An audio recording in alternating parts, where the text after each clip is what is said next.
The world's climate scientists tell us that the highest safe level of emissions would be around 350 parts per million of carbon dioxide and greenhouse gases in the atmosphere. We're already at 400. They tell us that the sort of safest we could hope to do without having perilous implications as far as drought, famine, human conflict, major species extinction would be about a 2 degrees Celsius increase in temperature. We're rapidly approaching that, and with all the built-in carbon dioxide that's already in the atmosphere, we're easily going to exceed that. So on our watch, we are facing the next major extinction of species on the Earth that we haven't seen since the time of the dinosaurs disappearing. When whole countries go underwater because of sea level rise, when whole countries find that there's so much drought that they can't feed their population, and as a result they need to desperately migrate to another country or invade another country, we're going to have climate wars in the future. And what about livestock and animal agriculture? Well, what about it?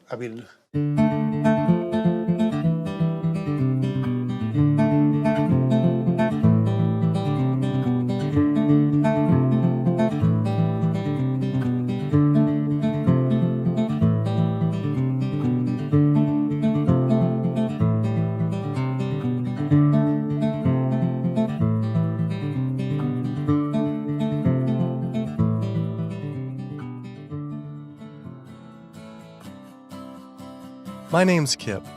This is me. I had a cliche U.S. American childhood. My mom was a teacher, my dad was in the military, and I have one sister. I played all the sports growing up, but I always loved the outdoors and camping. Life was simple, not a care in the world. And then this guy showed up. Like so many of us, I saw his film An Inconvenient Truth about the impacts of global warming, and it scared the emojis out of me. In Al Gore's film, he describes how our Earth is in peril. Climate change stands to affect all life on this planet. From monster storms, raging wildfires, record droughts, ice caps melting, acidification of the oceans, to entire countries going underwater. That could all be caused by humans' demands on the Earth. With scientists warning unless we take drastic measures to correct our environmental footprint, our time on this planet may be limited to only 50 more years. I wanted to do everything I could to help. I made up my mind right then and there to change how I lived and to do whatever I possibly could to find a way for all of us to live together, in balance with the planet sustainably forever. I started to do all the things Al told us to do. I became an OCE, Obsessive Compulsive Environmentalist. I separated the trash and recycling. I composted, changed all the light bulbs, took short showers, turned the water off when I brushed my teeth, turned off lights when leaving a room, and rode my bike instead of driving everywhere. But as the years went by, it seemed as if things were getting worse. I had to wonder, with all the continuing ecological crisis facing the planet, even if every single one of us adopted these conservation habits, was this really going to be enough to save the world? It just seemed that there was something more to this story. I thought I was doing everything I could to help the planet. But then, with one friend's post, everything changed.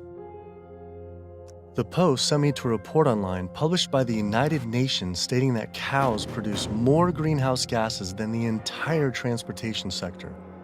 This means that raising cattle produces more greenhouse gases than all cars, trucks, trains, boats, planes combined, 13% compared to 18% for livestock. This is because cows produce a substantial amount of methane from their digestive process. Methane gas from livestock is 25 to 100 times more destructive than carbon dioxide from vehicles. Here, I'd been riding my bike everywhere to help reduce emissions, but it turns out there's more to climate change than just fossil fuels. I started doing more research. The UN, along with other agencies, reported that not only did livestock play a major role in global warming, it is also the leading cause of resource consumption and environmental degradation destroying the planet today. How is it possible I wasn't aware of this? I thought this information would be plastered everywhere in the environmental community. I went to the nation's largest environmental organizations' websites, 350.org, Greenpeace, Sierra Club, Climate Reality, Rainforest Action Network, Amazon Watch, and was shocked to see they had virtually nothing on animal agriculture. What was going on? Why would they not have this information on there? It seemed the main focus for many of these groups was natural gas and oil production, with fracking being the latest hot issue due to water usage and contamination. Hydraulic fracturing for natural gas uses an incredible amount of water. A staggering 100 billion gallons of water is used every year in the United States. But when I compared this with animal agriculture, raising livestock just in the US consumes 34 trillion gallons of water. And it turns out the methane emissions from both industries are nearly equal. Living in California, a state plagued by drought and water shortages, water use is a major concern for many of us. The average Californian uses about 1,500 gallons per person per day.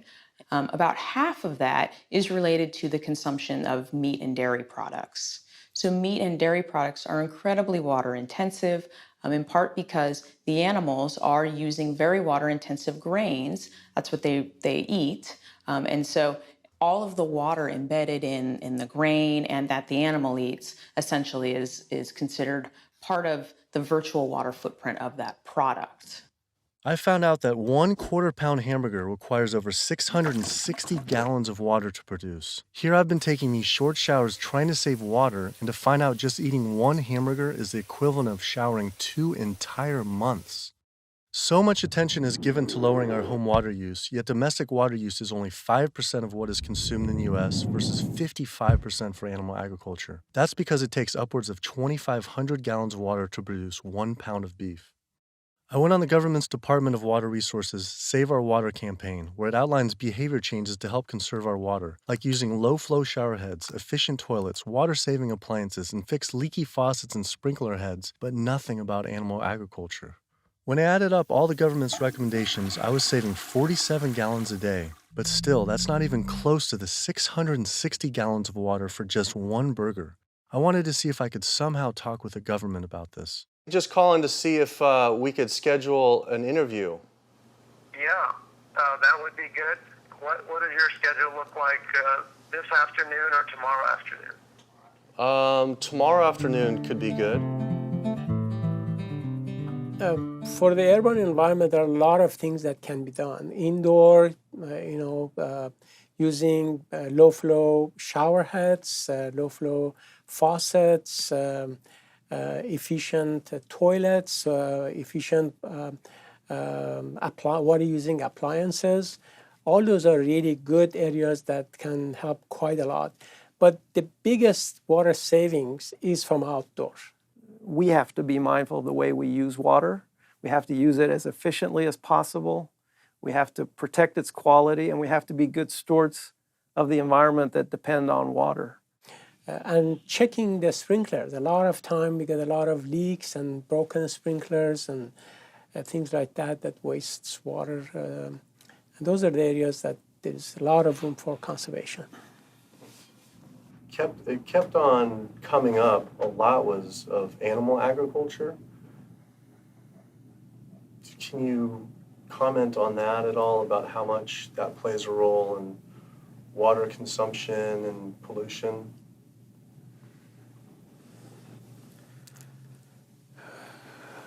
That's, that's not my area. There's one study that found that 1 pound of beef, 2,500 gallons of water. Yeah. Yeah. Eggs is 477 gallons of water, and cheese almost 900 gallons. I mean, I guess it's one simple, why isn't it on Save Our Water? Just, it's kind of like if you went to someone's house and my neighbor has a faucet, dripping, and then you see this giant hose turn full blast until 660 gallons of water are shooting out into the street, flooding the entire street. I think I would say, hey, turn that off, please. It seems like it's a huge thing that we could be doing by far more than anything else. Just like, if that is really the case. I think that the water footprint of animal husbandry is greater than other activities. There's no ifs, and, or buts about it.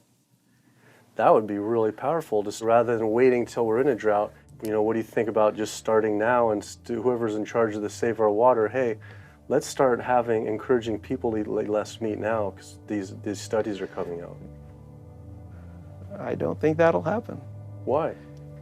I don't think that'll happen. Why? Because of the way government is set up here. That's interesting, though. Why though?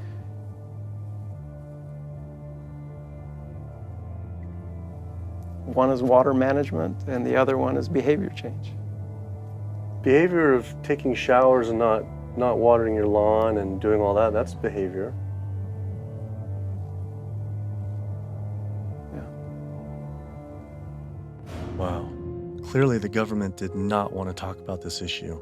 Their inability to answer, along with the environmental organization's silence on the topic of animal agriculture, made it seem something more was going on.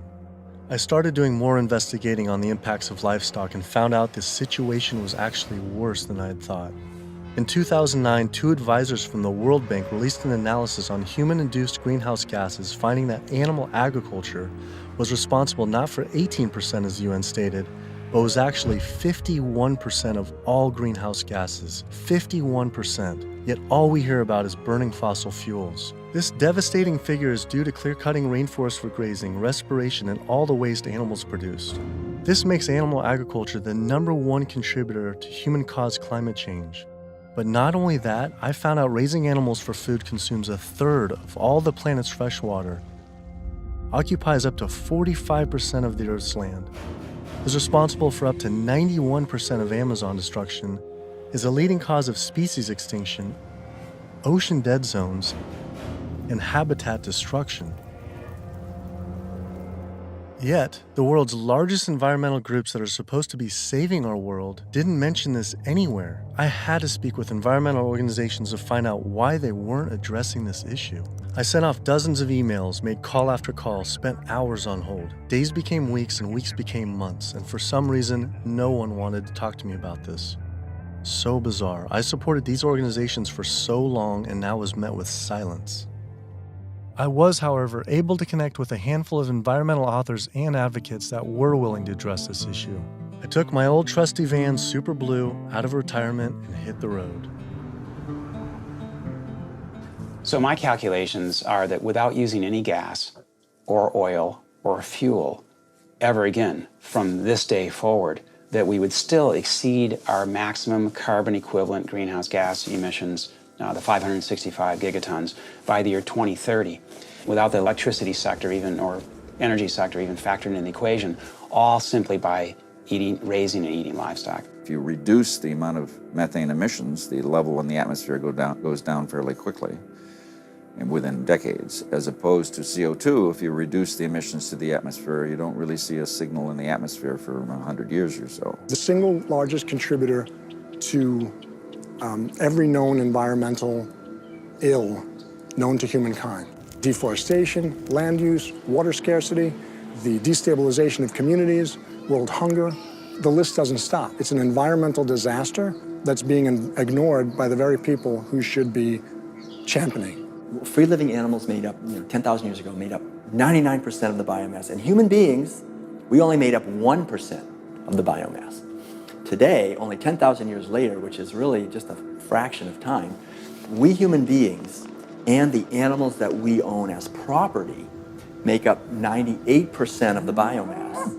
And wild, free-living animals make up only 2%. We've basically completely stolen the world, the earth, from free-living animals to use for ourselves and our cows and pigs and chickens and factory farmed fish. And the oceans have been even more devastated. Concerned researchers of the loss of species agree that the primary cause of loss of species on our Earth that we're witnessing is due to overgrazing and habitat loss from livestock production on land and by overfishing, which I call fishing, in our oceans. And we're in the middle of the largest mass extinction of species in 65 million years. The rainforest is being cut down at the rate of an acre per second. And the driving force behind all of this is animal agriculture, cutting down the forest to graze animals and to grow soybeans, genetically engineered soybeans to feed to the cows and pigs and chickens and factory farmed fish. 91% of the loss of rainforest in the Amazon area thus far to date, 91% that's been destroyed is due to raising livestock.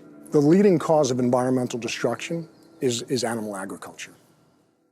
I just couldn't understand why the world's largest environmental organizations were not addressing this when their entire mission is to help protect the environment. But that's the thing too, is they say, use less coal, ride your bike. What about, eat less meat? Yeah. I think they focus grouped it and it's a political loser. In terms of, because they're membership organizations, a lot of them. They're looking to maximize the number of people making contributions, and if they get identified as being anti-meat or challenging people on their everyday habits, that's something that's so dear to people that it will hurt with their fundraising. They do not want to address the primary driving cause of environmental devastation, which is animal agriculture, because they're businesses. And they want to make sure that they have a reliable source of funding. I went invited to a meeting with Al Gore and some years ago now, and made these methane arguments, and he was really pushed back. And that's just his argument. It's hard enough to get people to think about CO2. Don't confuse them. I think that the problem with a lot of organizations that are focused and have a laser focus don't go off message because they don't want to piss off another whole group of people that will make their lives difficult. If you listen to the majority of the major environmental organizations, they're not telling you to do much besides live your life the way you've been living it, but change your light bulb from time to time, drive less, use less plastic, recycle more. It's better for their fundraising and better for their profile to create a victim and perpetrator sort of plot line. It's like when we talk about the fact that when we have a dysfunctional family and the father is an alcoholic, that's the one thing no one talks about. Everybody goes around that, and yet it's the one thing that's causing the devastation in the relationships in the family, because no one wants to talk about it. How could these organizations not know? I mean, the issue is right in front of them. It's unmistakable at this point. And just like these organizations, they're falling over themselves to show the general public that climate change is human-caused, and in doing so, they completely fail to see what's right in front of them, that animal agriculture, raising and killing animals for food, is really what's killing the planet. That was it. No more emails, no more phone calls. I had enough. I realized if I wanted answers, I would have to go to these organizations' headquarters in person. Hi, how's it going? We're doing a full-length feature documentary, and it's on sustainability and animal agriculture plays a role. And we're seeing if we can talk to David Barr. David Barr? Yeah. Okay. Did you have an appointment with him? We've been trying for like almost 2 months, and we haven't even had one receptive email or anything. So we're seeing if we can just set something up. Let me just get They sent out their PR person instead. She refused to be filmed and told us to turn off the camera, but promised someone from their rainforest, ocean, and climate change departments would all speak with us, finally. Next stop was to give Sierra Club a visit. Turns out they were a bit more receptive to me showing up at their doorstep. Hey, how's it going? With the climate change, what's the leading cause of that? Well, it's basically burning too many fossil fuels. So coal, natural gas, oil, tar sands, oil shale, all these new exotic fuels that are kind of hybrids between them. But that's basically what is loading up the atmosphere. So we have this greenhouse effect where the heat is getting trapped and the temperatures are soaring at a rate that has never existed in the history of the Earth. And what about livestock and animal agriculture?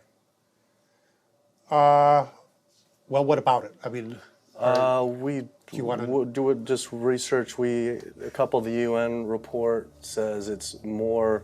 Livestock accounts for more than all transportation put together. A recent 2009 World Watch report, livestock causes 51% of all greenhouse gas emissions. Yeah, well, it is a big issue, and we need to address that as well. But, there's just so many different potential sources of methane and carbon emissions.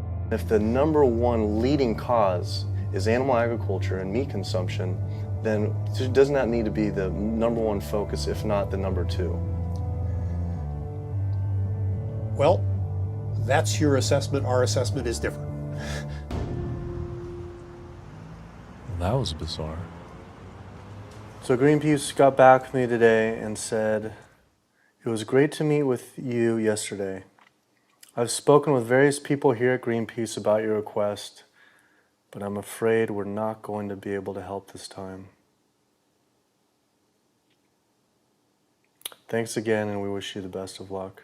Greenpeace's response reminded me of the statistic that 116,000 pounds of farm animal excrement is produced every second in the United States alone. That is enough waste per year to cover every square foot of San Francisco, New York City, Tokyo, Paris, New Delhi, Berlin, Hong Kong, London, Rio de Janeiro, Delaware, Bali, Costa Rica, and Denmark combined.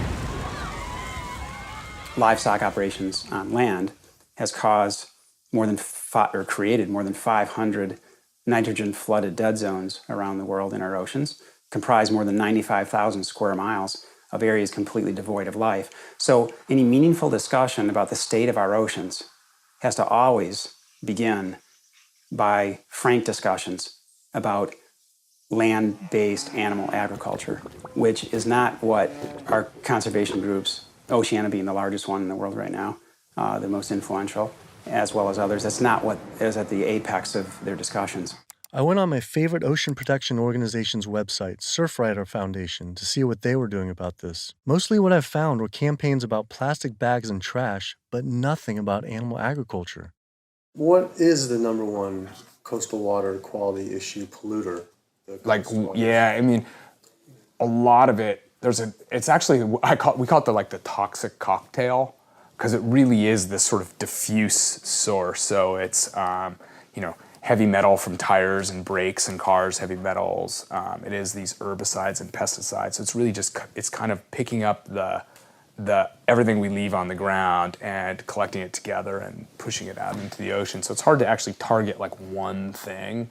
When we're doing our research on this particular one and runoff, and just kind of increasingly as we're interviewing more and more people, it keeps coming up. The animal agriculture as being, and we read animal agriculture as being the number one water polluter, considerably by more than any other. Yeah, that's interesting. I think, I guess it depends on the regions that you focus on, like the urban areas, which is sort of like where we are here in Southern California. We don't see that because there's not a lot of sort of agricultural farms. But if you look in the mid-Atlantic, sort of Maryland, Virginia, North Carolina, that region, I know there's a lot of poultry farms and a lot of hog farms, and it's a huge waste issue. I was surprised that not only did they not focus on farm runoff, but they also didn't mention any campaigns about how our oceans are in near collapse. The UN reported that 3/4 of the world's fisheries are overexploited, fully exploited, or significantly depleted due to overfishing. The oceans are under siege like never before, and marine environments are in trouble. And if we don't wake up and do something about it, we're going to see fishless oceans by the year 2048. That's the prediction from scientists. The fact that when people look at fishing, sometimes they're only looking at the fact of the animals who are actually consumed by humans, and we're not necessarily looking at all the animals who are caught in the drift nets, all the other animals who are killed in the industry. And when you look at even the shrimping industry has done a lot to devastate the planet as well in terms of breaking down natural barriers that we have to protect the islands. We're at over 28 billion animals were pulled out of the ocean last year. They're not ever given a chance to recover. They can't recover. They don't multiply that quickly. They don't come back. We're not giving them an opportunity. The oceans are in complete collapse. The large fish species are nearing extinction. The way fishing is done today to feed the demand for 90 million tons of fish is primarily through massive fish nets. For every single pound of fish caught, there's up to 5 pounds of untargeted species trapped, such as dolphins, whales, sea turtles, and sharks, known as bykill. If we were to imagine this same sort of practice happening on the African savanna, targeting gazelle, but in the process scooping up every single lion, giraffe, ostrich, and elephant, nobody would stand for it. Yet, this is what is happening in our oceans every single day. Between 40 and 50 million sharks each year are killed in fishing lines and fishing nets as bykill. then their fins might be cut off or not cut off, but they're caught initially as bykill, and it's from fishing. It's from fishing in a sustainable manner, in many cases, for fish that are labeled sustainable by, for instance, Oceana and these sustainable certified organizations. So my thought is that why would we want to stop at banning shark fin soup if you're concerned about sharks, which all these organizations are and most of the public at large is now. If we really are concerned about sharks, we would ban fishing. I went on the world's largest ocean conservation group's website, Oceana, to see what they were doing about this. On their site, along with a TED Talk by CEO Andy Sharpless, I was astounded to read they actually recommend that one of the best ways to help fish is to eat fish. With the world's fish population in near collapse, this seems like saying the best way to help endangered pandas is to eat pandas. I couldn't understand how Oceana could say we could remove close to 100 million tons of fish per year, and that could somehow be sustainable and good for our oceans. Many of the species that are nearing extinction have done so, are being ravaged and becoming nearly extinct in a declining fashion and haven't recovered on the watch of Oceana and on the watch of Marine Stewardship Council and very much on the watch of Monterey Bay Aquarium Seafood Watch, which I mentioned in one of my lectures. That's they're aptly named because that's what they're doing. They're sort of watching this happen instead of aggressively halting it.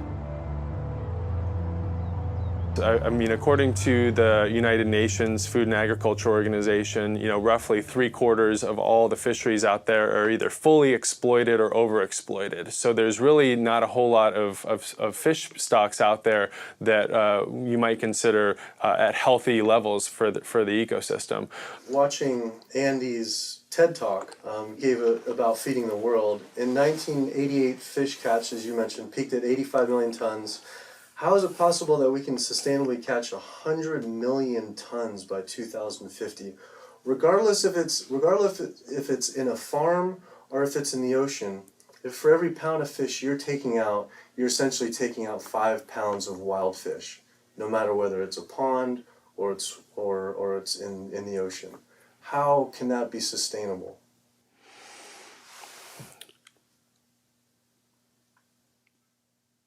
The ultimate question, right, is that there is a tremendous amount of natural production that is basically coming out of the oceans all the time.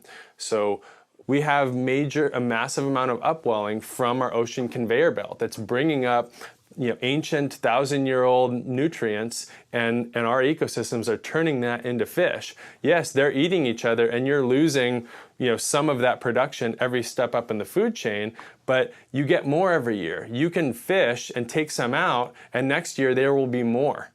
And if we do that right without ultimately hitting the fundamental driver, it's sort of like living off the interest, right? As long as you don't bring your principal down, right, if you're investing in something, as long as you're not hitting into that principal and your principal remains high, you could potentially live off the interest forever. And that's the basic idea with fish. With our population right now, what we're doing is if it's 75% depleted, the fishery is now depleted.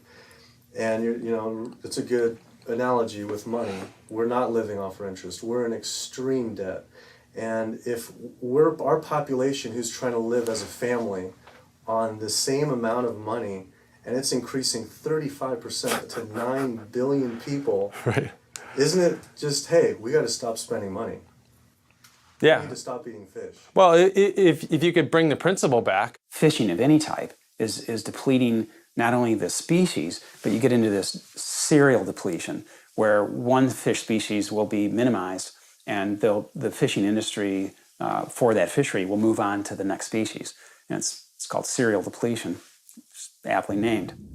And in the process, so the fish are being lost, not only the species is being lost, but the next in line is being lost, and then the mechanism is still extremely destructive. So they're losing the fish species, but it needs to be kept in mind they're also destroying habitat. I think they came up with this term, sustainable fishing, to make ourselves feel good about eating fish and continuing to take fish out of the oceans, when in fact, really, it's Sea Shepherd's position that there is no such thing as sustainable fishing.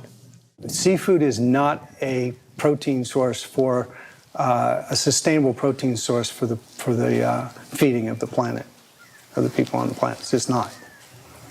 People don't want to hear it because that makes them feel like they have to take action. They have to stop doing something, and a lot of people don't want to, and people don't want to, they don't want to put it out there because it's uncomfortable. They don't want to propose to tell people what to do, but we're at a point where we all have to be cognizant and we have to realize and we have to take an action.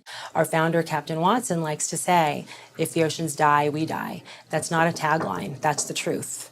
Perhaps the only other ecosystem that is being destroyed at such a rapid rate are the world's rainforests. Our global rainforests are essentially the planet's lungs.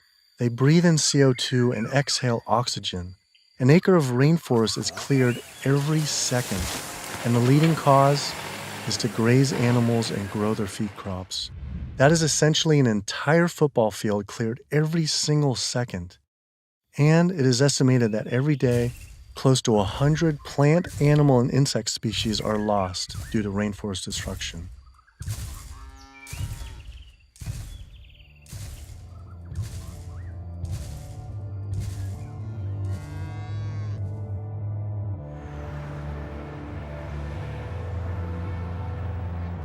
What is the leading cause, absolute leading cause of rainforest destruction?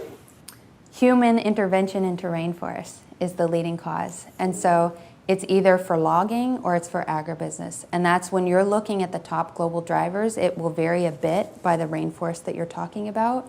But the way that we're choosing to use these natural resources on a large industrial scale is the leading driver. When I went on Rainforest Action Network's website, I couldn't believe I didn't see anything about cattle. But I did see they had a large campaign against palm oil. Palm oil plantations are causing tremendous deforestation in the Indonesian rainforest. It is estimated that palm oil is responsible for 26 million acres being cleared. Though, compared to livestock and their feed crops, they were responsible for 136 million acres of rainforest lost to date. But on their website, I was shocked to find cattle was not included as one of their 4 main key issues. Instead, they focused on palm, pulp and paper, coal, and tar sands. How could they not have the leading cause of rainforest destruction? I had to wonder, why focus on fossil fuels and not cattle? Is it more fossil fuels or is it more animal agriculture? I don't know why we would ever do a one or the other. I'm just wondering, what more is it? I don't necessarily know what it is.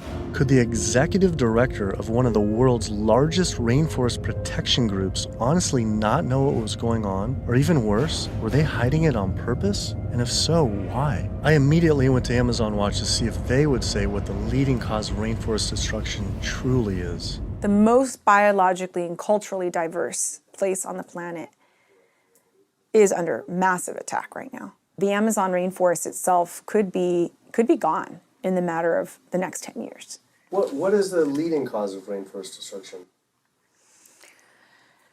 The leading cause of rainforest destruction, I would say, well, just to put it into the context of what Amazon Watch works on, there's many drivers of deforestation, as we call them.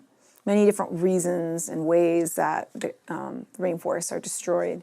The ones that cause the most damage and are the most widespread are mega projects, such as oil and gas pipelines, such as mining projects, such as mega dam projects. We're not talking about... I felt like I was going in circles with all these groups, as if I were stuck in some strange Cowspiracy twilight zone where no one could talk about cows. I couldn't believe these organizations just wouldn't say what the leading cause of rainforest destruction truly is. I had to ask one more time. It's hard to say what is the leading cause of deforestation of the Amazon because they're all destructive: oil and gas, mining, dams, agriculture. But in terms of land use, in terms of the amount of land that is destroyed by when we talk about, in comparison, all those different causes of deforestation, what is causing the most trees to fall, for example, I think it would definitely be agriculture. Unfortunately, one of the biggest causes of deforestation Definitely in the Brazilian Amazon is agribusiness, cattle grazing, and soy production in particular. This is really what's going on. Why do you think that's like no Greenpeace or no one's really saying the whole story? The whole story about one of the main cause of deforestation. Yeah. And I think you brought up some really good points about why isn't anybody doing anything about this? And I think in Brazil in particular, I think when we look at what happened after the forest code was passed, and people who were standing up against the lobbyists and the interests, the special interests, the cattle industry, the agribusiness industry, what was happening to them? A lot of people who were speaking out got killed. And if you look at, say Carlos, you look at Claudio, there's people who are putting themselves out there and saying, cattle ranching, is destroying the Amazon. A lot of those people who are really putting themselves out there, and look at Dorothy Stang, the nun who lived out in Pará, who was killed. A lot of people will speak up. A lot of people just keep their mouths shut because they don't want to be the next one with the bullet to their head. Sister Dorothy Stang was a U.S.-born nun living in the heart of the Brazilian rainforest. Her life's work was to protect the Amazon. She spoke out openly against the destruction of rainforests from cattle ranching for years. Walking home one night, she was brutally gunned down at point-blank range by a hired gun from the cattle industry.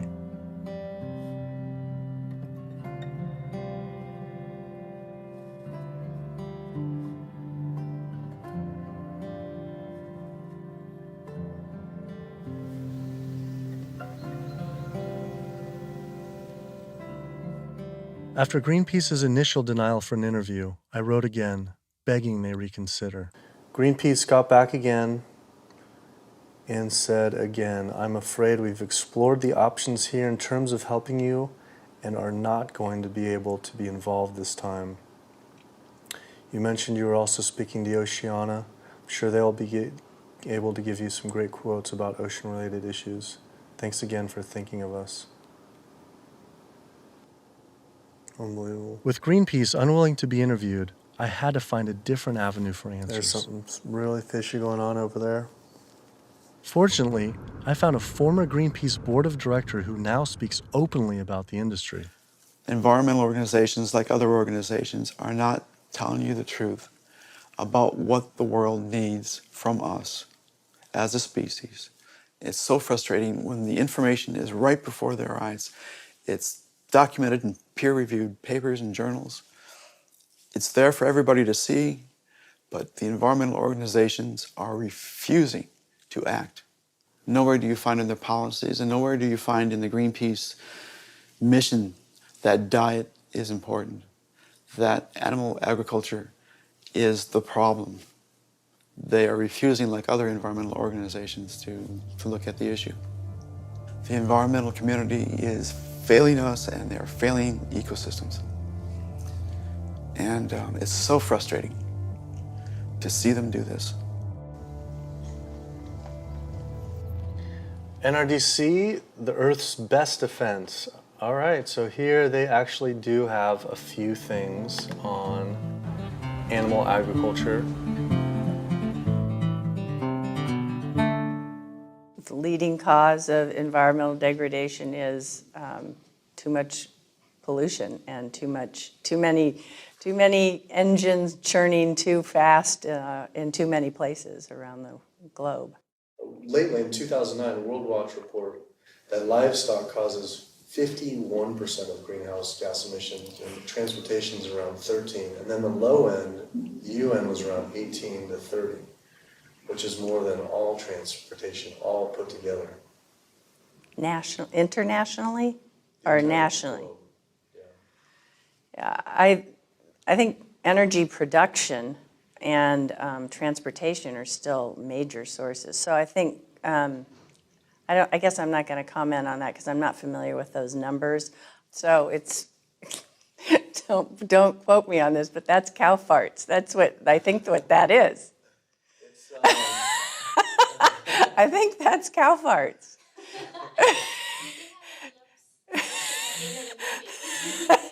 Well, that's part of the story. Methane production from cows and other livestock's flatulence is a major contributor, but mostly it is due to deforestation and the waste they produce, which is 130 times more waste than the entire human population, virtually all without the benefit of any waste treatment. NRDC absolutely, as I said, has a big food program. In fact, we just, every year we do the Growing Green Awards, and we recognize food innovators. And this last year, one of the awardees was a sustainable pork producer, actually, that doesn't use any antibiotics, and also the antibiotic use that industrial food production in the United States uses right now. Is, we're giving the majority of antibiotics in the United States are administered to healthy livestock.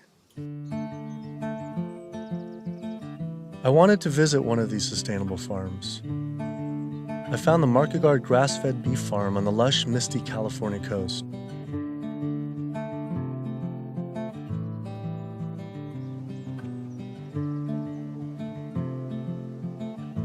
I met Eric and Donegal Markegard and their 4 children. Leah and Larry are usually up at 6 and out, milking the cows, slopping the hogs.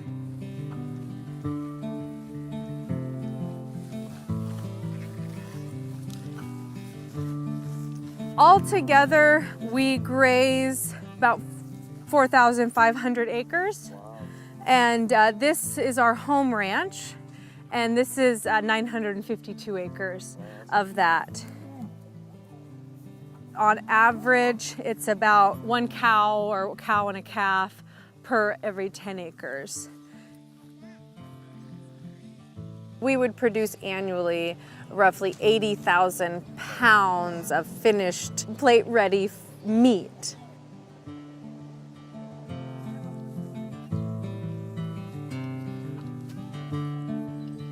We keep about 10 pigs in roughly a 50-acre area, and we move them around in 10-acre pastures. Some people think that pigs are dirty and gross, but I really like them. They know people, and they'll be friends and really nice. And they could be like your best friend, or could be like your sister. See? They know you when you get to know them.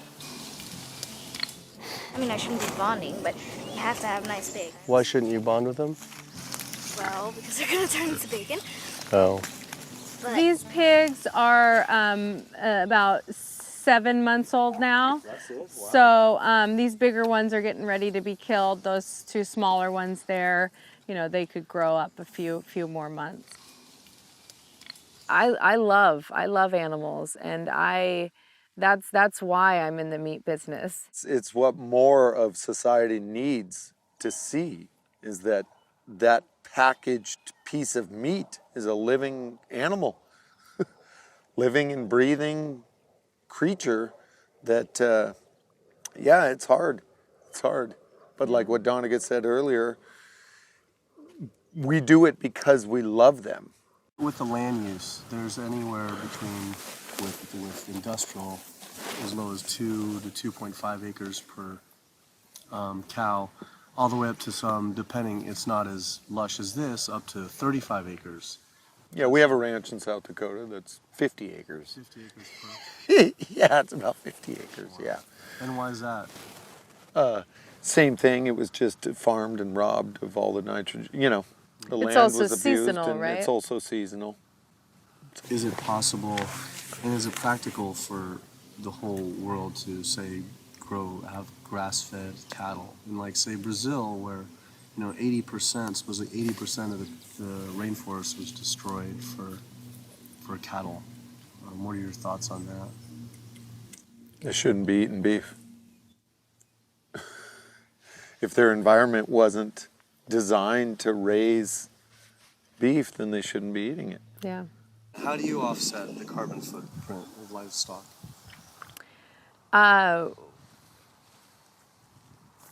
We don't feel like livestock have a carbon footprint. I left there feeling confused. And as far as grass-fed beef not having a carbon footprint, it actually sounded like it could make sense until I added up the numbers on land use and population. If we were to use the market guard model of raising animals, which requires 4,500 acres producing 80,000 pounds of meat, the average American eats 209 pounds of meat per year. If that was all grass-fed beef, only 382 people could be fed on their land. That equates to 11.7 acres per person times 314 million Americans, which equals 3.7 billion acres of grazing land.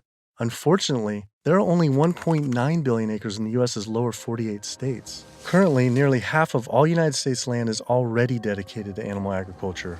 If we were to switch over to grass-fed beef, it would require clearing every square inch of the United States, up into Canada, all of Central America, and well into South America. And this is just to feed the United States' demand on meat. But that figure doesn't even take into consideration that much of that land isn't suited to graze livestock. We would have to convert all mountain ranges to grassland, clear ancient forests and national parks to grazing, and demolish every city just to make room to graze cows. Just like Brazil, the United States isn't suited to meet the demands for meat.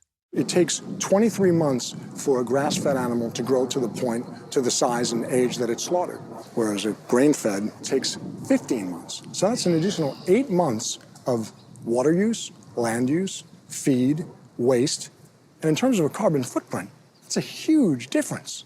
Turns out, due to land use, grass-fed beef is more unsustainable than even factory farming.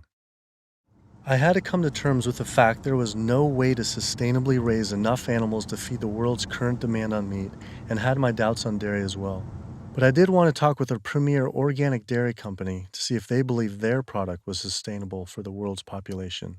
It requires a lot of inputs to produce milk. The feed, the water, the land, it does. And it may not be practical to expect that there can be enough dairy production produced in a sustainable way to feed the entire world. I just don't think that that's necessarily a given.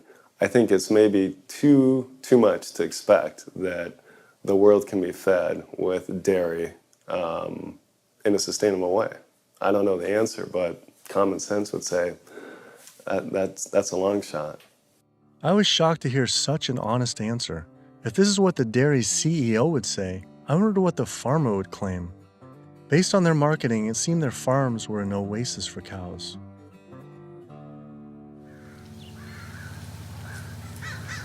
It was not what I expected.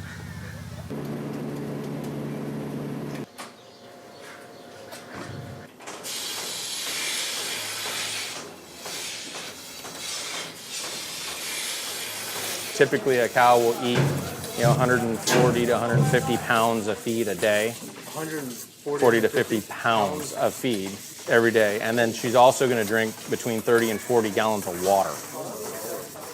Probably go through about 20 tons per week. 20 tons of grain per week. Primarily for our milking cows, so about 250 cows.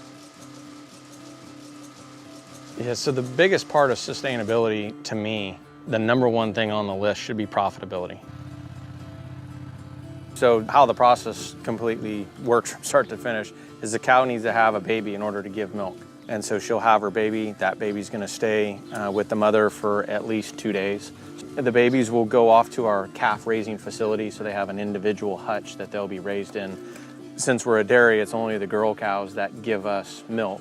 So the boys on typical dairies, they're sold off to beef raising facilities.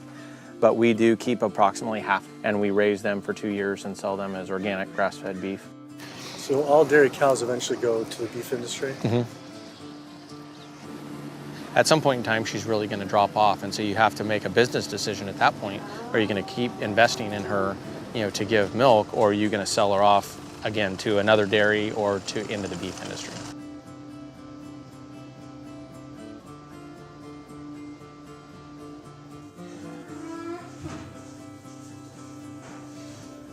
There's very few places on this planet that have this type of environment. But the demand on dairy-based protein in the world is only going to increase. And there's not enough land on the planet to do this type of dairying around the world. It's just the environment is not going to be that way. The land's not there. So I guess on a global scale, a conclusion would be dairy is not sustainable? Unless we start digging up houses and putting pastures back. And the only way to start digging up houses and development is to have less people. We only know that population is going to continue to grow. So that means more commercial dairying, I'm sure. Either that or some lower demand by the people. Yeah, or some other product's going to take its place. I mean, we see there's all sorts of soy milks and almond milk and a lot of other products that are coming out, and different blends. Where you take juices and proteins, and I think you'll see a lot more of that. He was right. How could cow's milk be sustainable? For when 1 gallon of milk, it takes upwards of 1,000 gallons of water to produce. Doing research on grass-fed livestock, I kept coming across the work of Alan Savory. Almost a third of the planet's land is becoming desert, with the vast majority due to livestock grazing. Savory claims that the best way to reverse this desertification is to actually graze more animals. This reminded me of Oceana saying the best way to help fish is to eat fish.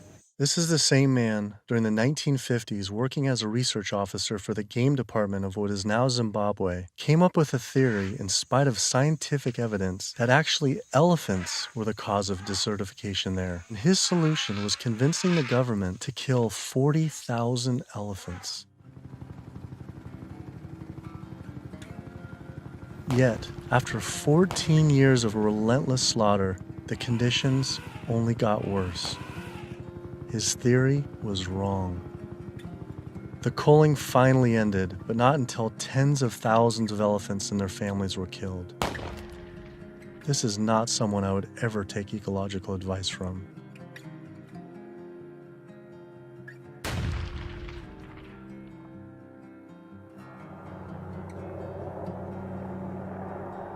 It turns out the cattle industry is having the same effect on wildlife in the United States. The government has been rounding up horses en masse, and we now have more wild horses and burros in government holding facility, 50,000 wild horses and burros in government holding facilities than we have free on the range. Basically, you have ranchers who get to graze on our public lands for a fraction of the going rate. So they're getting like this huge tax subsidy. It's about 1/15 of the going rate. And what the Bureau of Land Management has to do is say how much forage and water is on the land, and then they divvy it up. They give so much to the cows, so much to wildlife, and so much to the wild horses and burros. And what we see is the lion's share of the forage and water is going to the livestock industry. And then they scapegoat the horses and burros and say, oh, there are too many horses and burros, let's remove them. I always tell people that wild horses and burros are just one of the victims of the management of our public lands for livestock, because we also see the predator killing going on. We know wolves are now being targeted by ranchers to get rid of wolves. USDA has aircraft, and all they do is aerial gunning of predators. So all a rancher does is call up and say, I've got a coyote here. They'll come over and they'll shoot the coyote, or they'll shoot the mountain lion, or they'll shoot the bobcat. And this is all for ranching. In Washington State, after cattle were found to be attacked on public lands where they were grazing under permit, Washington State decided to kill the entire wedge pack of wolves. And those wolves were not introduced. They had in-migrated from Canada, but they're no longer there. It starts at the local level with the Bureau of Land Management, but then it goes all the way to Congress. And we see Congress sitting there willing to allow this type of mismanagement of our public lands to continue. It is the insistence of and the lobbying power of the animal agriculture industry that continues to see wolves killed, continues to see an insistence that predators be maintained at a low level that does not benefit ecosystems. I've seen so many pieces of land, I've looked at so many environmental assessments from the Bureau of Land Management where they say the rangelands are not meeting standards. And they say straight up, livestock grazing is a cause for not meeting range standards, and yet they will continue to allow livestock grazing. They're at the very core of making sure that cougars are treed by hounds, and that wolf packs are run down, and that hunting seasons are opened up year-round, and that traps are set so that they can suffer. If anyone cares about wild horses and wildlife and public lands and the environment, you can't ignore the livestock, the impact, the negative impact that livestock grazing is having on our public lands in the West. I've added up the costs of animal food production that the producers don't actually bear themselves. These are the hidden costs or the externalized costs that they impose on society. And those are in categories like healthcare, environmental damage, subsidies, damage to fisheries, and even cruelty. If you take those externalized costs, which are about $414 billion, if the meat and dairy industries were required to internalize those costs, if they had to bear those costs themselves, the costs of the retail prices of meat and dairy would skyrocket. So a $5 carton of eggs would go to $13. A $4 Big Mac would go to $11.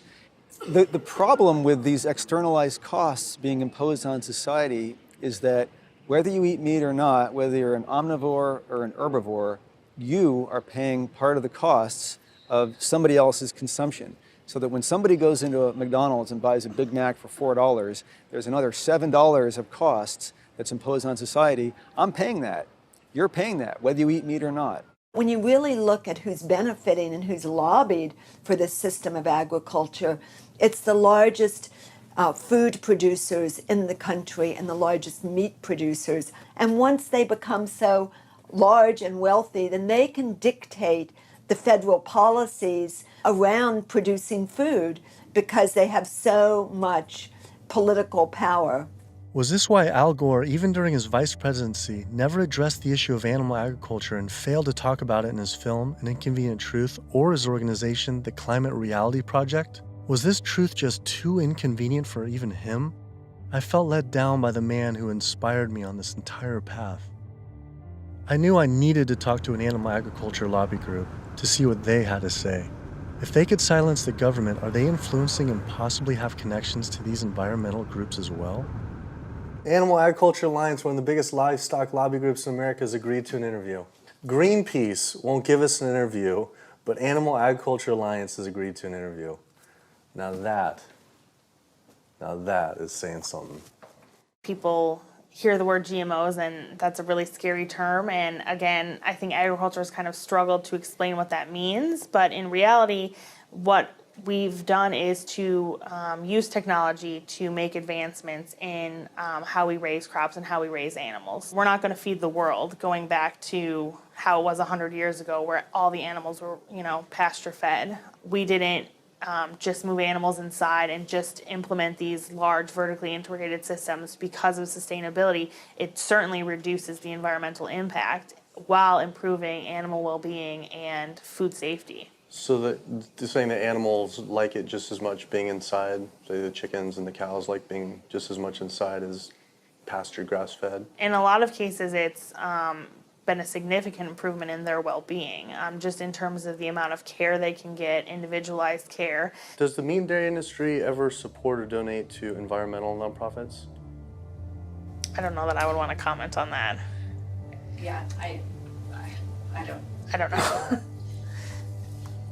I don't know that we would know what they donate to or don't donate to. Does meat and dairy industry ever support or donate to, say, Greenpeace? Again, I don't know that I would feel comfortable. Hey, sorry we didn't get back to you earlier. I have some bad news. Unfortunately, we are no longer able to fund your film project. We had a meeting, and due to the growing controversial subject matter, we have some concerns and have to pull out. Why was this subject so controversial? The first person I could think to speak with was Howard Lyman, who had been sued by cattlemen for simply speaking the truth about animal agriculture on the Oprah Winfrey Show. I was born on the largest dairy farm in the state of Montana in 1938. Grew up my entire life on a livestock farm, went to Montana State University, got a degree in agriculture, came back and started a mega agricultural endeavor where I had 10,000 acres of crop, 7,000 head of cattle, and about 30 employees. So I spent 45 years of my life in animal agriculture, and so I've been there, done that. When I was on the Oprah show, we had the food disparagement law. Now, the food disparagement law, in my opinion, was unconstitutional, but what it basically said, that it was against the law to say something you knew to be false about a perishable commodity. I didn't say anything on the Oprah show I thought to be false. I went there and told the truth. Now, it took 5 years and hundreds of thousands of dollars to end up extricating myself from the suits from the cattle industry. But if I was to go on the Oprah show today, say exactly the same thing today that I said back then, I would be guilty. And for me, when they were talking about the food disparagement law, it was the fact of whether I told the truth or not. You can go today and tell the truth, and you will be guilty, because if you cause a disruption in the profits of the animal industry, you're guilty under the Patriot Act. Do you think there should be any concern of us making this documentary? Of course. If you don't realize right now that you're putting your neck on the chopping block, you know, you better take that camera and throw it away. The animal agriculture industry is one of the most powerful industries on the planet. I think most people in this country are aware of the influence of money and industry on politics, and we really see that clearly on display with this industry in particular. Most people would be shocked to learn that animal rights and environmental activists are the #1 domestic terrorism threat, according to the FBI. And why is that? It's a difficult question to answer, why these groups are at the top of the FBI's priorities. I think a big part of it is that they, more than really any other social movements today, are directly threatening corporate profits. You know, when we try to find out how factory farms and how animal agriculture is polluting the environment, they try to claim exemptions to that information, either under national security terms or public safety, trademark issues, business. It's a business secret. We've seen all these attempts to keep people in the dark about what they're actually doing. You know, one of the largest industries on the planet with the biggest environmental impact, trying to keep us in the dark about how it's operating. Through the Freedom of Information Act, we obtained documents from the Counterterrorism Unit that show they were monitoring my lectures, media interviews like this one, my website, my book. Are we at risk filming this and showing it? You're going up against people that have massive legal resources. I mean, it's just overwhelming, the amount of money at their disposal, and you have nothing. And I think that fear is a big part of the tactic as well. Will was right. I was scared. When I learned about the activists being killed in Brazil, I was disturbed, but I felt removed. But to learn about American activists and journalists being targeted by the industry and FBI, my funding being dropped, I was genuinely worried and it hit close to home. Was this why no one was willing to talk about the issue? I decided to take precautionary measures with all the footage I shot.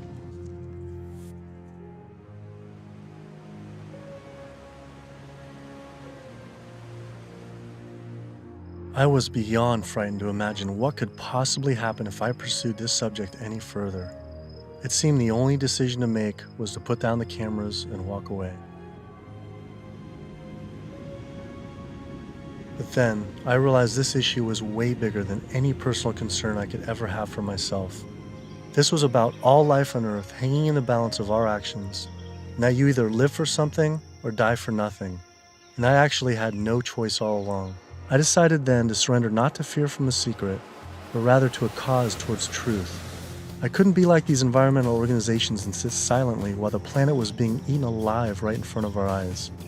I had to stand up and continue on.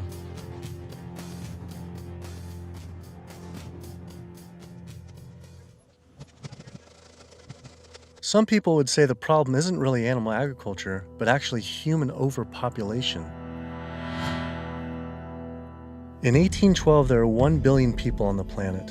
In 1912, there were 1.5 billion. Then, just 100 years later, our population exploded to 7 billion humans. This number is rightly given a great deal of attention, but an even more important figure when determining world population is the world's 70 billion farm animals humans raise. The human population drinks 5.2 billion gallons of water every day and eats 21 billion pounds of food. But just the world's 1.5 billion cows alone drink 45 billion gallons of water every day and eat 135 billion pounds of food. This isn't so much a human population issue, it's a human eating animals population issue. Environmental organizations not addressing this is like health organizations trying to stop lung cancer without addressing cigarette smoking. But instead of secondhand smoking, it's secondhand eating, which affects the entire planet. We're growing enough food right now in the world to feed between 12 and 15 billion people. We only have 7 billion people. We have roughly 1 billion people starving every single day. Worldwide, 50% of the grain and legumes that we're growing, we're feeding to animals. So they're eating huge amounts of grain and legumes. And in the United States, it's more like closer to 70, 80, depending on which grain it is, about 90% of the soybeans. 82% of the world's starving children live in countries where food is fed to animals in the livestock systems that are then killed and eaten by more well-off individuals in developed countries such as the US, UK, and in Europe. The fact of it is that we could feed every human being on the planet today an adequate diet if we did no more than take the feed that we are feeding to animals and actually turn it into food for humans. And so somebody trying to justify GMOs, that's like trying to give a drowning man a drink of water. You can produce, on average, 15 times more protein from plant-based sources than from meat on any given area of land, whether it's using the same type of land, whether it's a very fertile area in one area of the world or it's an area that's depleted. If we would reduce the amount of meat we're eating and dairy and eggs, we could allow all these monocropped fields of genetically engineered corn and soybeans to revert back to forest again, to be habitat for animals. You know, anytime somebody tells you that we can't grow food for humans on the land that we're growing feed for animals, this is somebody that is smoking the #1 crop out of California. The fact of it is, if you can grow corn to stuff down the throat of an animal, you can actually grow corn and feed it to a human. You encourage people to eat less meat and for the tremendous resources required and the toll on the environment. And on the animals. And on the animals. And the workers in the system. And it's a brutal system at every level. As the world population continues to grow to almost 9 billion people, do you foresee someday that we might just completely have to stop eating meat altogether? I don't know that we'll completely stop. I think that the amount of meat eaten will decline. There's no way to support 9 ounces per person per day, which is what Americans are eating now. If the Chinese alone decide they want to eat that much, and they've decided they want to eat that much, we just can't. We don't have enough world to produce the grain to generate that much meat. I think a plant-based diet is the most sustainable. But what do you recommend for 9 billion people can eat for the planet to not only sustain but to thrive? Would you throw out a number like an ounce, 1 ounce? Per meat? And including dairy, like. Yeah, I don't think I don't know enough. But yeah, it would be on the order of a couple ounces a week. It's not going to be the way we're eating it now. We're gorging on meat. We're eating huge amounts. And does that include cheese too? Like Yeah. 2 ounces total? Cheese and milk. 2 ounces a week. Only 2 ounces a week seem like nothing. People could probably raise that in their own backyard. Maybe backyard farming was a sustainable solution. I have 42 ducks. I started off with 3 ducks 3 years ago, and then those burdened into a population. I buy a 75-pound bag of seed. And that seed bag will last me right now about 2 weeks. The ducks now that we're going to be culling are about 2 years old. When you're living with them, they get used to you. They're not intimidated or whatever, and so they make all their vocal sounds like natural. Go down. Easy, easy, easy, easy. Okay. Now we're going to keep you. Run. These two go first. Being smart-wise, compared to a chicken, they're probably the same.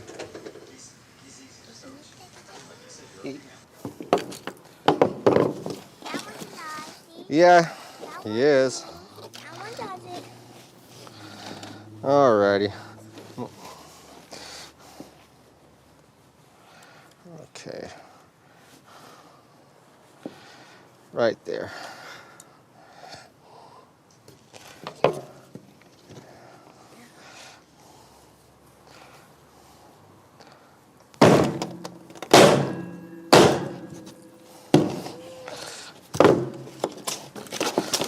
That's going to be a little gruesome.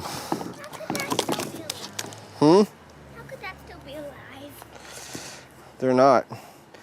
That's nerves, a nerve reaction. 5 years old or something like that, I think it was the first time my dad came out and made us watch as we did rabbits. And we'd raise probably a couple dozen rabbits each year. And then we would take those rabbits and skin them and clean them up and keep them for food. As a young kid, I was kind of, I don't want to say it was hard, but it was kind of, from my memory,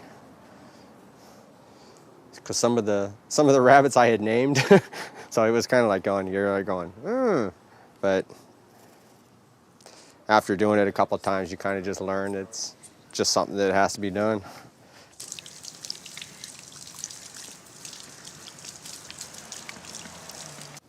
Not the fingers. I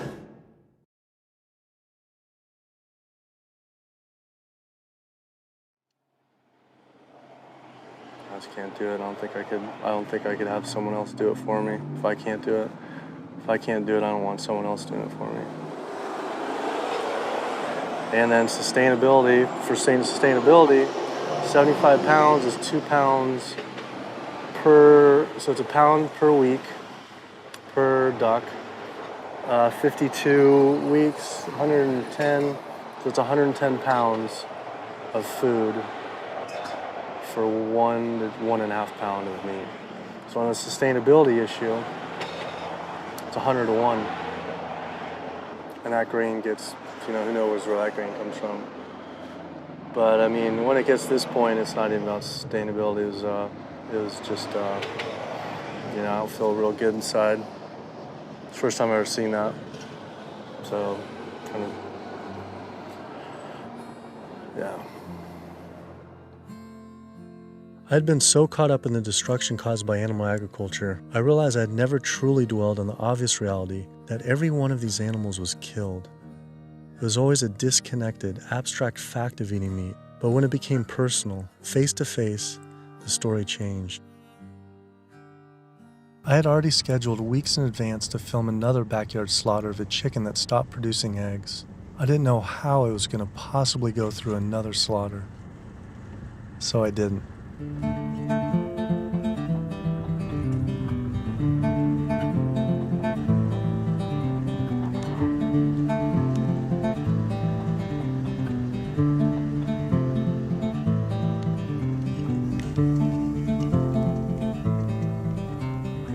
Animal Place is a farm animal sanctuary in Northern California that focuses on rescuing animals from the animal agriculture industry. A lot of people don't realize that meat breed chickens, like this guy behind us, they're generally slaughtered at about 42 days old, whereas chickens that are bred for egg production are killed when their productivity starts to decrease, when they start laying less eggs. And that generally happens about 18 months to 20 months. It doesn't matter if you buy caged eggs, eggs from hens on cage-free farms or free-range farms or pasture-based farms. Hi, Carol. It doesn't matter.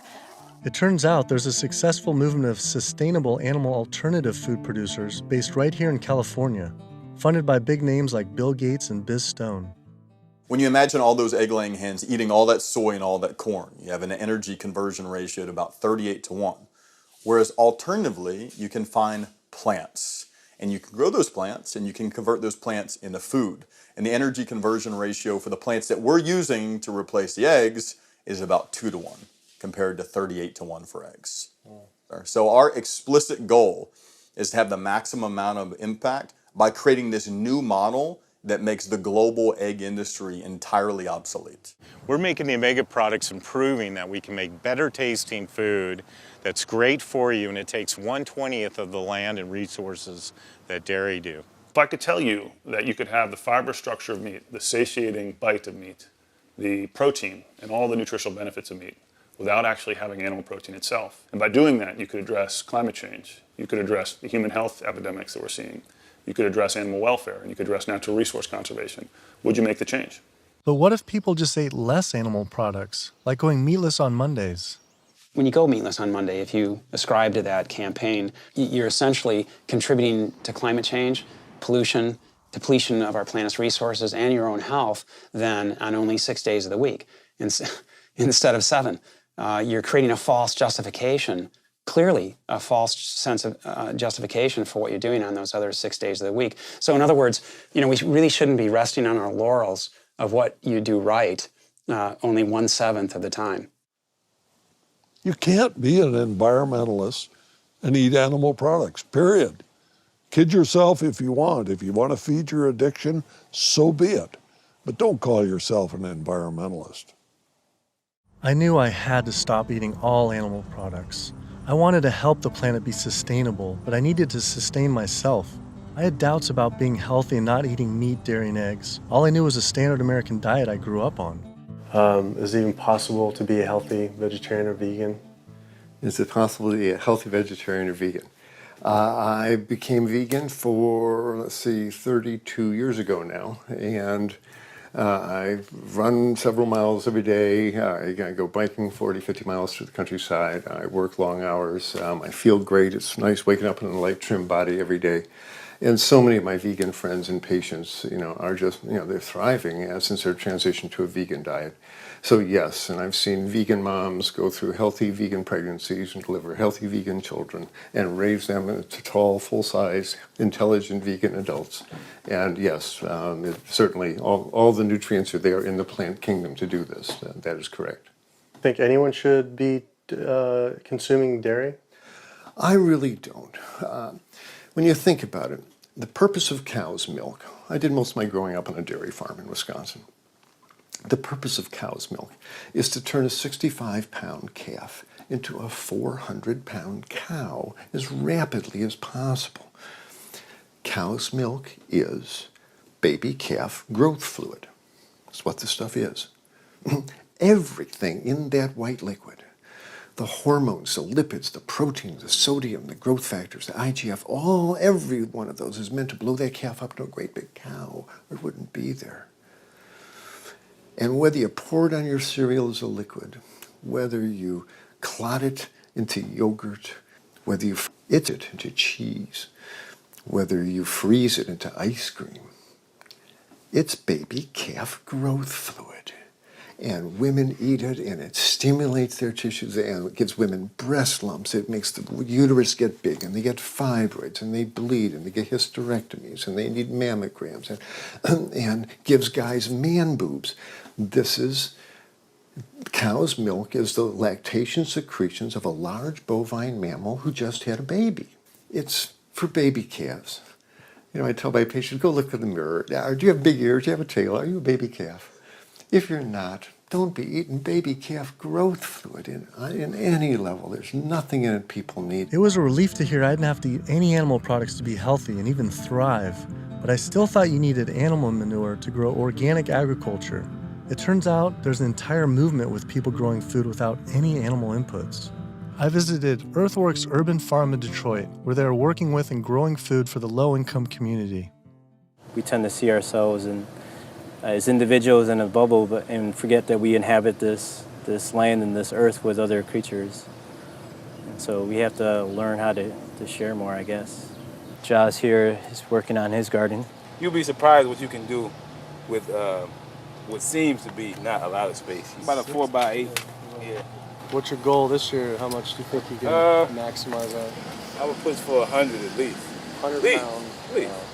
That's amazing. So The one full year after this was constructed, we doubled our yield to over 14,000 pounds of food. 14,000 pounds on Yeah.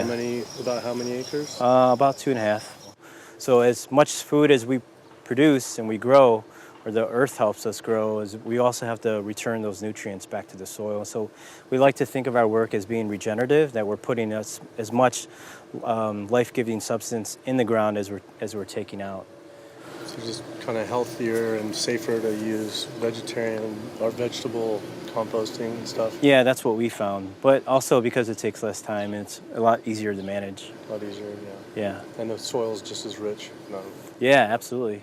Not only is it the organic more compassionate, it's also more efficient. And in a society with this many billions of people, we need to be as efficient as possible. Some people might go back and say, if we embrace this primitive approach of only wild animals everywhere, and we go back to like a hunter-gatherer system, that sounds great. But that was 10 million people on the entire continent. Maybe a little bit more, a little bit less, no one really knows. Today, now, we have what? We have 320 million in the US, 25 million in Canada, another 100 and so many million in Mexico. So North America is up to almost 450 million people. Trying to figure out a way to bring animal agriculture in balance with 450 million hungry people is impossible. This is amazing. I didn't believe it when I first learned it, but 216,000 more people are born to the planet every day. Every day. It's extraordinary. But what's really extraordinary is you need, per day, 34,000 new acres of farmable land. It's not happening.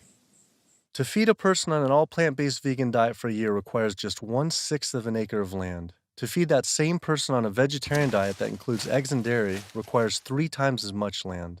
To feed an average U.S. citizen's high-consumption diet of meat, dairy, and eggs requires 18 times as much land. This is because you can produce 37,000 pounds of vegetables on 1.5 acres, but only 375 pounds of meat on that same plot of land. I also learned the comparison doesn't end with land use. A vegan diet produces half as much CO2 as an American omnivore, uses 1/11th the amount of fossil fuels, 1/13th the amount of water, and 1/18th of the amount of land. After adding this all up, I realized I had the choice every single day to save over 1,100 gallons of water, 45 pounds of grain, 30 square feet of forested land, the equivalent of 20 pounds of CO2, and one animal's life, every single day. If we all, as a society, did go vegan, and we moved away from eating animal foods and toward a plant-based diet, well, what would happen? If we didn't kill all these cows and eat them, then we wouldn't have to breed all these cows, because we're breeding cows and chickens and pigs and fishes. We're breeding them and, over and over again, relentlessly. So if we didn't breed them, then we wouldn't have to feed them. If we didn't have to feed them, then we wouldn't have to devote all this land to growing grains and legumes and so forth to feed to them. And so then the forest could come back.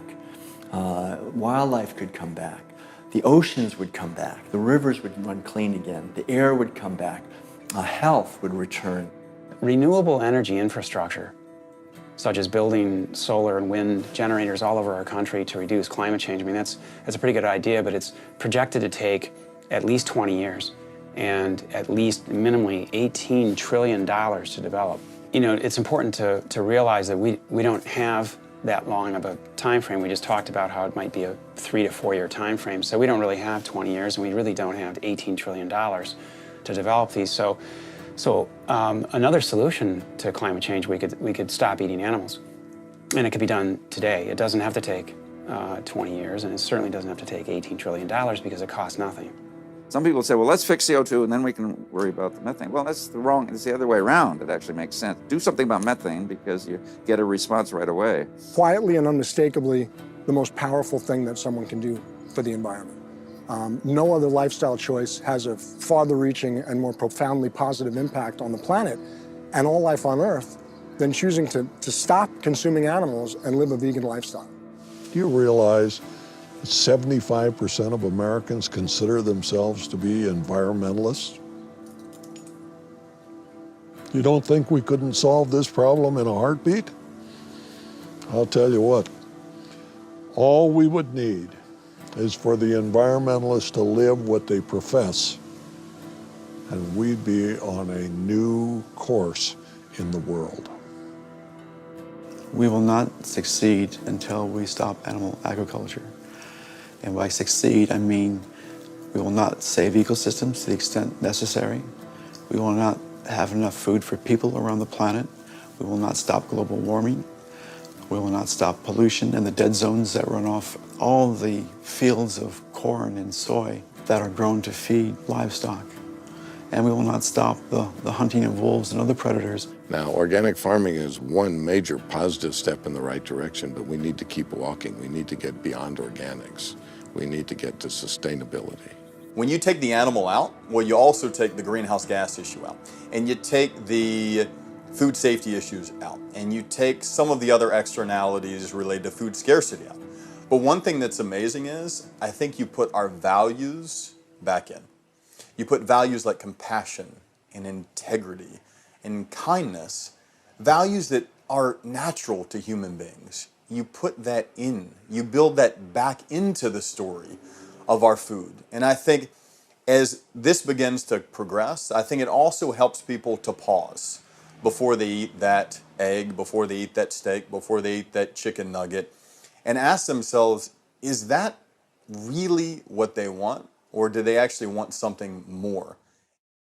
I had to come to the full conclusion the only way to sustainably and ethically live on this planet with 7 billion other people is to live an entirely plant-based vegan diet. I decided instead of eating others to eat for others. At first, like these environmental groups, I was afraid of what it'd mean to change, but now I embrace it. All this talk about sustainability sounded like our planet was on some sort of life support, and I don't want her to simply survive or to sustain, but to thrive. Life today is not about sustainability, it's about thrivability. She's given so much to us for so long, it was time to give back. 108% of everything we have. It felt good. It was in alignment. And we see this movement not just about providing cheaper and expensive food that everyone can have, but also a spiritual move. A move towards understanding who we really are and how we can really connect to each other. Do what you can do as well as you can do it every day of your life, and you will end up dying one of the happiest individuals that ever died. We become part of a gathering momentum of other people that's happening. This is really what's happening. This is the news. Selflessness is a nice way to be.